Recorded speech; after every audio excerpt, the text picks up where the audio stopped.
Hello, I'm Sunny Williams. I'm up here on the International Space Station. So this is Node 2. This is a really cool module. Of course, most of these modules you'll see they have 4 sides and they're put together. That way we could sort of work on a flat plane, either a wall, a floor, another wall, or the ceiling. But you know, again, all you have to do is turn yourself and your reference changes. The reason I'm bringing that up is because this is where 4 out of 6 of us sleep. And so people always ask about sleeping in space. Do you lie down? Are you in a bed? Not really, because it doesn't matter. You don't really have the sensation of lying down. You just sit in your sleeping bag. So here's one sleep station right here. I'm going in right now. You can follow me if you want. So I'm inside. It's sort of like a little phone booth, but it's pretty comfy. I've got a sleeping bag right here that we sleep in, so we don't have sort of like a little bit of a cover. We don't fly all over the place. But you know, you can sleep in any orientation. I have it sleeping, feeling like I'm standing up right now, but like you saw, I'm on the floor. But it doesn't matter if I turn over and I sleep upside down. I can't have it, I don't have any sensation in my head that tells me that I'm upside down, so it really doesn't matter. The sleep station is also like a little office. We've got a computer in here. As you can see, we've got a couple little toys. I've got some books. I've got some clothes and other things that make it sort of like home. I'm coming out. And just for reference, that's one sleep station. This one's another, right here. There's one on the ceiling, if you want to call it, right here. And then there's a 4th on the other wall over here. So all of us sleep in a little bit of a circle. All right, come on back. There's more to show you.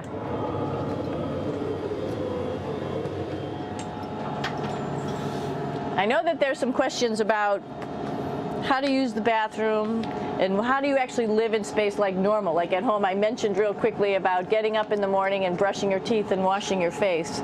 Well, how do you do that?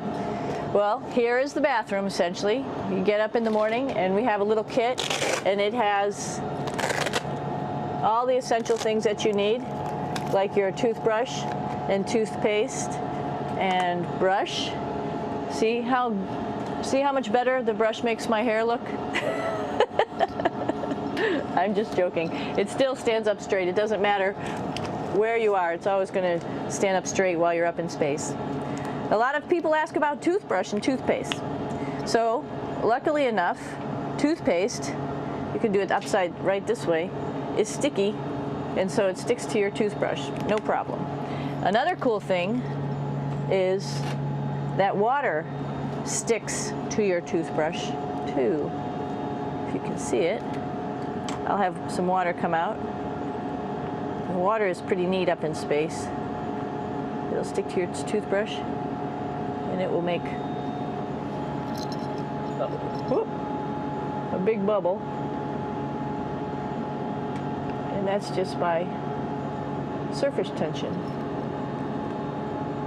And then you can drink it. So a lot of people ask about what do you do with the toothpaste after you brush your teeth.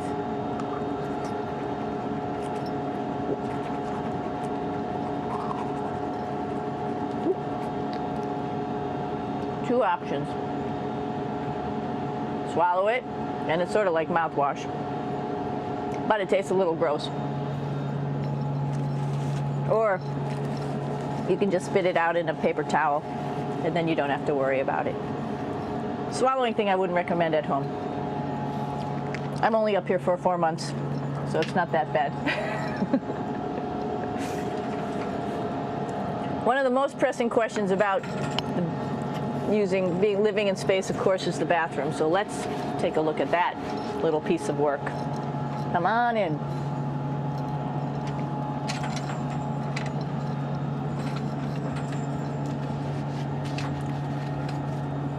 Here we are at the throne. This is awesome. You might see the little You might have noticed the little moon on the outside. This is our orbital outhouse right here.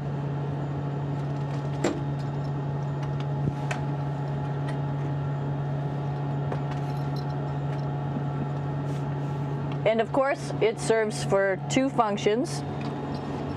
Number two, right here. I'll show you. But you see it's pretty small, so you have to have pretty good aim, and you'll be ready to make sure things get let go the right direction. And it smells a little bit, so I'm closing it up. And that's of course for number two. And this guy right here is for number one.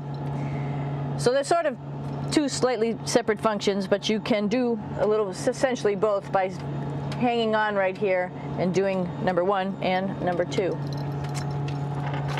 I might add it's color coded so you really don't get it mixed up, which is nice. This is yellows for number one.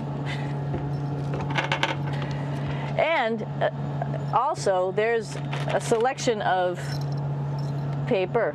People always ask about toilet paper. What do you do with toilet paper? What kind of toilet paper do you have? We have gloves just because sometimes it does get messy. We have some Russian wipes, which are a little bit coarse if you like the coarse type of toilet paper. We have some nice tissues, which are nice and soft if you like soft toilet paper. We have Huggies, just for any cleanup. You know, we were all babies once, and this sort of helps. And then if things get really out of control, we have disinfectant wipes, just to make sure we clean up here. Because, you know, just like the water I showed you, the number one stuff can sort of go all over the place if you don't aim correctly. And did I mention both of these have a little bit of suction, so they should keep things going in the right direction. But like I said, sometimes things get a little out of control if you are out of control yourself flying around. So we have lots of protective stuff. And of course, you do have your privacy. There's a little door, so other people know that you're in there. Here's a pretty cool place. This is sort of like in your house where everybody meets in the morning. After you wash your face, brush your teeth, you want to find something for breakfast. And this is our kitchen. You might notice there's all sorts of foods here. It's like opening the refrigerator. You got all your different stuff that you want to have: drinks, meats, eggs, vegetables, cereals, bread, snacks. And that's a good place. That's where you find all the candy. Side dishes, and then some little power bars just in case. So we have all this type of food. Some of it is dehydrated, and so we have to hydrate it, fill it up with water. Some of it is already made, and then all we have to do is heat it up. So something like this, I'm pulling out barbecued beef brisket. Pretty yummy. Not only is this food made in the US, but we also have food here from Japan. We've got Russian food. As you can see, all these red containers are filled with food that's from Russia. And then we get some of our specialty stuff, some things that we like, some of our favorite stuff that your family can send up. In fact, I like fluffernutters, and so I got sent up some fluff so I could make my fluffernutter with peanut butter. So you have a lot of food up here, no problems. Now, I'm going to say where we are. So right now, we're in the Japanese laboratory. It's one laboratory out of many here on the International Space Station. It's actually on the left-hand side. If I was International Space Station and I was flying through space like this, my left hand would be where the Japanese laboratory is.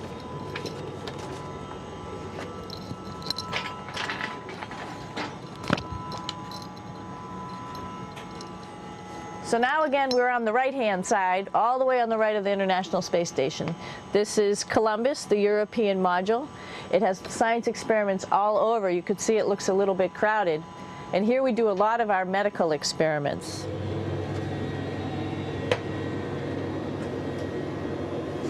Here we are in the U.S. laboratory. Again, this is a laboratory with science experiments on all of the walls here, all sorts of stuff that we do. And one of the things we also do is we exercise. We have some exercise equipment on board the space station. We need to do that because we lose bone density and muscle mass while we're up here, and that's a result of not having to fight against gravity. So how we keep ourselves in shape are with a bike, a treadmill, and a weightlifting machine. This is the bike. You notice the clip pedals? So all you need to do is actually clip your feet in, and then you can start pedaling. You don't need a seat because you don't sit down. Actually, I haven't sat down for 6 months now, so you don't need any type of seat. Just make sure you're held in with your pedals. You probably see that the bike bounces around a little bit. As I move it, it's not steady and held to the wall firmly. And the reason for that is the space station is pretty big. You saw that there's also solar arrays on the space station. If we start putting any forces into the space station, it's going to make those solar arrays bounce around a little bit. So to prevent that, the machines bounce around a little bit, move around a little bit, and that way we don't put any forces onto the structure of the spacecraft out to the solar arrays. All right, a little farther on. Come on.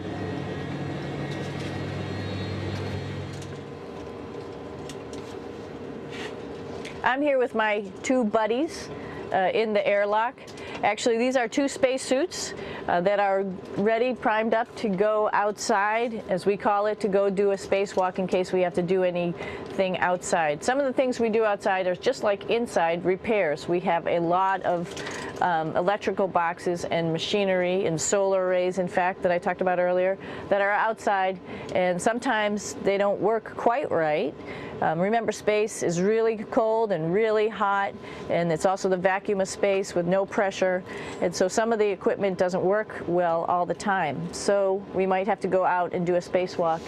Right behind me is actually the hatch that you go out into space, and right now we have it filled up with a couple other spacesuits because we've got 4 of them up here and some of our tools. But right behind here is the hatch in which you actually go right outside into the vacuum of space. The spacesuit is pretty big, as you can see. It's like being a football player. Part of the reason it's so big and bulky is because of this backside, this backpack. It's like going on a hike with a backpack, but the backpack and the suit weighs about 300 pounds. Luckily in space, nothing really weighs anything, so you don't feel that it's so heavy. But we need to have such a big suit because that guy back there is essentially the heart of the spacecraft. I call this actually a spacecraft. It has all the oxygen for you. It has all the carbon dioxide removal system for you. It also has a heating and cooling system to make sure to regulate our body temperatures while we're outside. It also has a computer, so it tells you on a display here if there's anything that's going wrong with the suit, if we're running out of oxygen, if we have too much carbon dioxide, or any type of electrical problem. So it's a pretty awesome little spacecraft, and actually got to go out, use my little spacecraft a couple times, and it worked like a charm. Lucky that it works very nice. You might want to see what the helmet looks like. It's pretty cool too. We don't usually go out like this, so you usually can see when the helmet's open. So you can see what it looks like inside. Somebody's little head would be inside of here. So you can see, you can turn your head all the way around while you're inside of there, but the helmet stays still. So that's determines how far you could see. And it's usually pretty sunny out there, so we have to wear our sunglasses, and this is our sunglasses right here, which make you look pretty cool.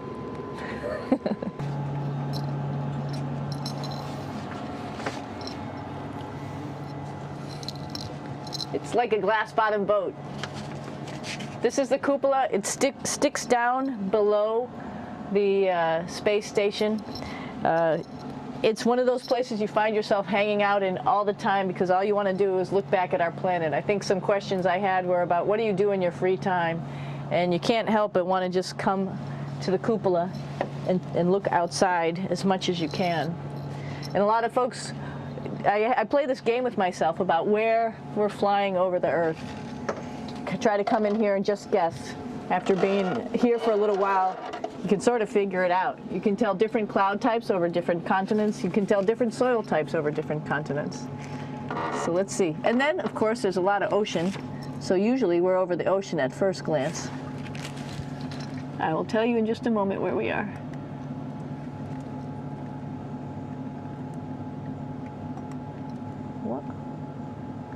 There we go. So right now we are right over Africa. It's a little bit cloudy, as you can tell, but we're right over the continent of Africa. Hey, what's that? I think that's a Soyuz spacecraft. That's the spacecraft that's taken us home to planet Earth today. Oh my gosh. We might have to go take a look at that. That's pretty cool. It's a little bit smaller than the rest of the spacecraft, the space station, so you'll see if we go there, it'll be a little bit more crammed. But we're going, you can look all the way back to the back of the spacecraft, which is where the Russian segment is, and then you could look all the way forward to the front of the spacecraft, where the Japanese laboratory, the European laboratory, and the American laboratory are, and then back to the solar arrays where we started in this morning when we were looking out the Japanese window.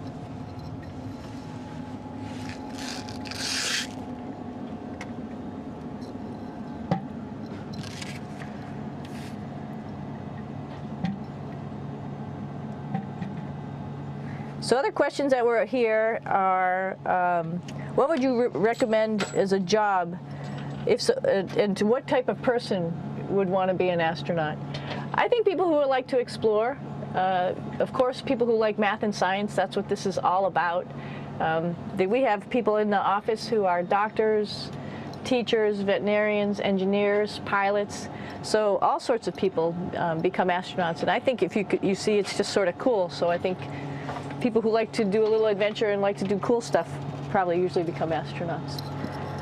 Hey, one thing I didn't show you, or I talked about but I didn't show you, was the exercise, another piece of exercise device, which is the advanced resistive exercise, and that's what this is right here. This is ARED, and you could probably see this bar. Let me just do a little bit of maneuvering here. Stand by. You have to set it up just like at any other gym.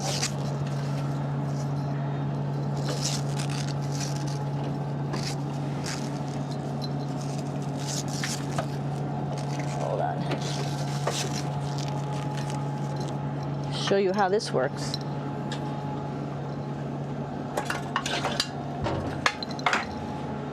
So you can see you can change your attitude just by going from one module to the next, going up from the cupola down here. This is what we call the ARED, and with this you can lift weights based on vacuum in these cylinders, just like you do at home at a gym. For example, if I wanted to do a squat, I could do it like this. Oops. I should need some weight on this thing. I'm not lifting with anything, so it's too easy. One of the cool things you could do things that you can't do at home. For example, single leg squats with just one leg, because the other leg, you won't fall over. So all sorts of stuff. You can also do bench press. We have a bench that we could add on here, so you can work on your beach muscles.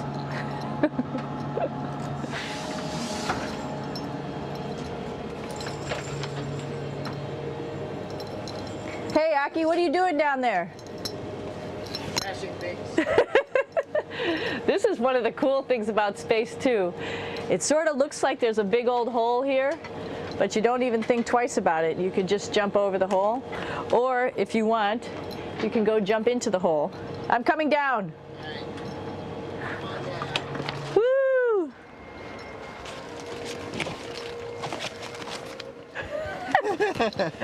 Then you can come right back up again, like Superman. Woo!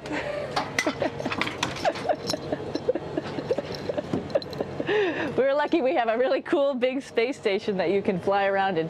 That's actually called the PMM. You might have saw it out the window. It's a big silver canister.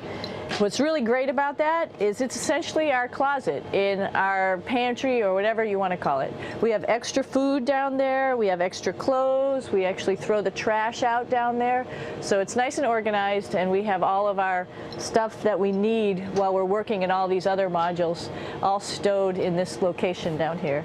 And it's a lot of fun to play in. So we're going into the Russian segment. Be ready. You don't need a passport either.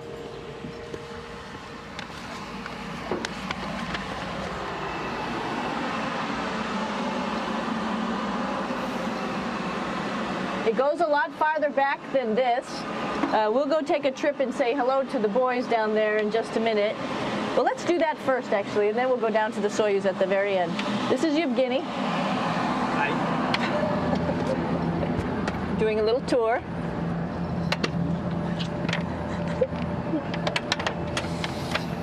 This is the FGB, and what's cool about this module, it is actually the very first piece of the space station that came up in 1998. The space station has been around for about now manned for 12 years, but it's been up in space for about 14 years. And this was the very first. It is like the Russians' PMM. It has a lot of storage, as you can see.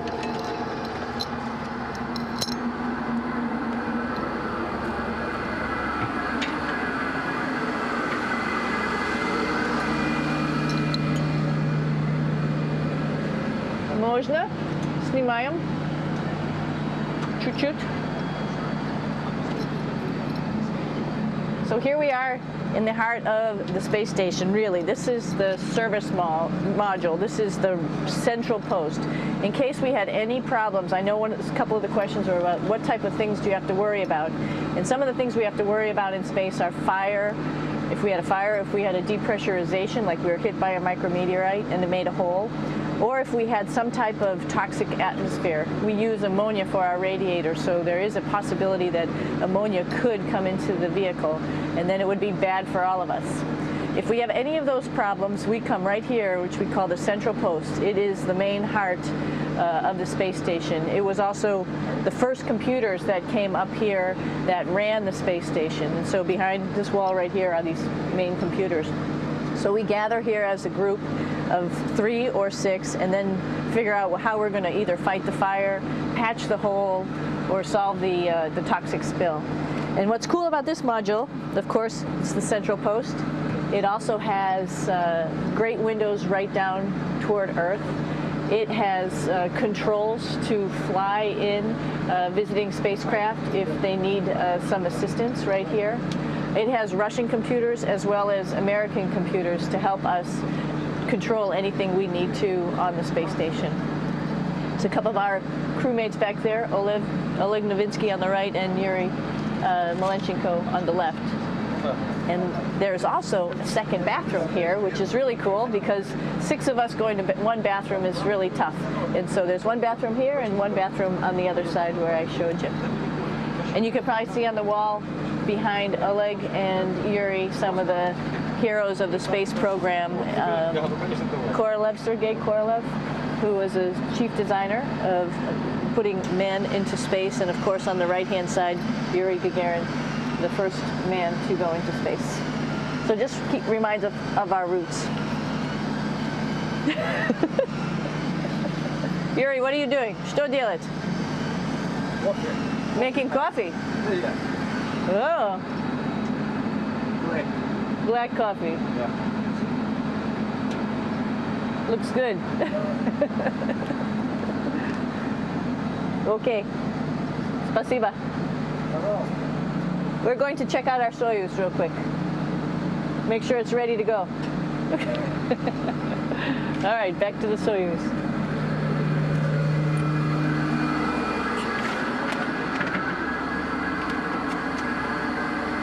I'm going to stop here just for a quick second. You can see on the Russian spacecraft there's also other modules that stick out, down, and above. Right here is, let's see, I'm trying to be oriented. That's a place where we do spacewalks from for the Russian side. There's Russian spacesuits in here, and also a visiting vehicle which brought fruits and vegetables and becomes a trash container when we undock. Up on this side is also a future place where they're going to do spacewalks from, and connected to it is Kevin's, Oleg's, and Yevgeny's Soyuz spacecraft. And now let's go see ours. Whoa! Извините, No problem. это пробка.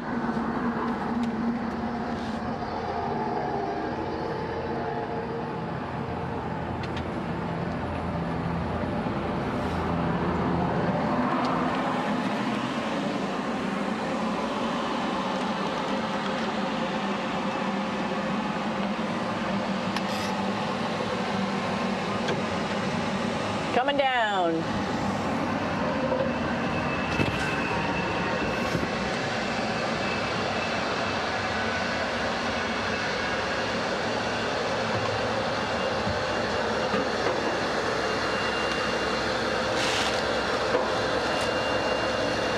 little tricky getting in here.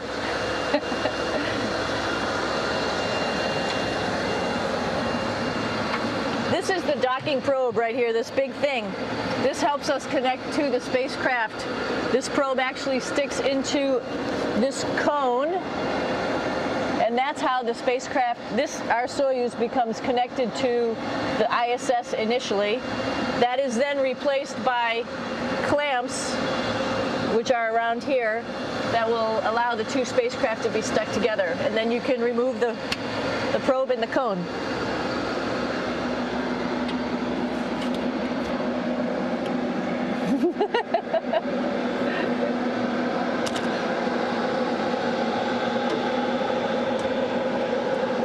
You okay? All right, so here we are in the Soyuz. This is what we call the BEO, the living compartment, Bytovoy Otsek in Russian. It also has a little bathroom. It's not as good as the other bathrooms, so we try not to use it too much.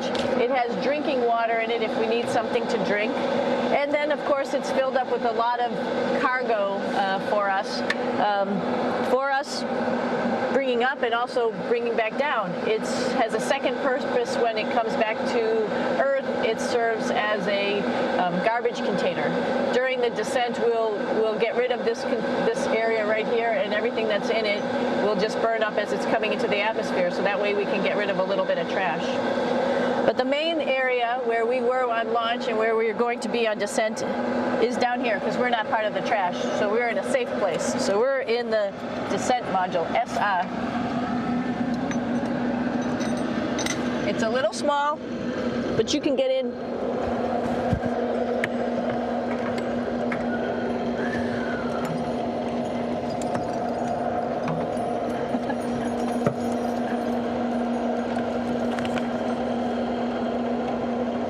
Not sure how well you could see in here. Hold on for a second. I'm going to turn it up this way, just so you could see the hatch and you could see Kevin. It's a little bit small, but we'll come in and show you around. You coming in? Probably not. Okay.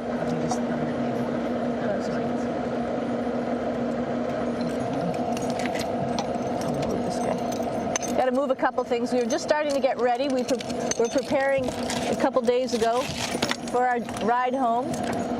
It's a little bit squishy, but everybody asks, how do you sit in the Soyuz? And you sort of sit in your seat like this. The seat is molded to your body, and so you can just sort of squish in here and be pretty relaxed. Everybody has a handmade seat for them. And then, of course, there's a control panel, and that's where we do most of our actions and work right here. There's hand controllers which you can fly the vehicle with, and there's a stick right here primarily used for communications when we're trying to talk to the ground. So 3 of us fit in here. Like I said, it's a little squishy, but somehow it seems like we all managed to get in here and fit pretty well, and it's a pretty safe ride home. You're probably wondering, what's all this junk behind us? Well, it's all of our parachute, first of all, and then it's all of our survival gear, just in case we end up landing in some strange place on the planet and nobody's there to rescue us right away. We have all sorts of survival gear with us, keeping us safe in here. So they've pretty much thought of everything.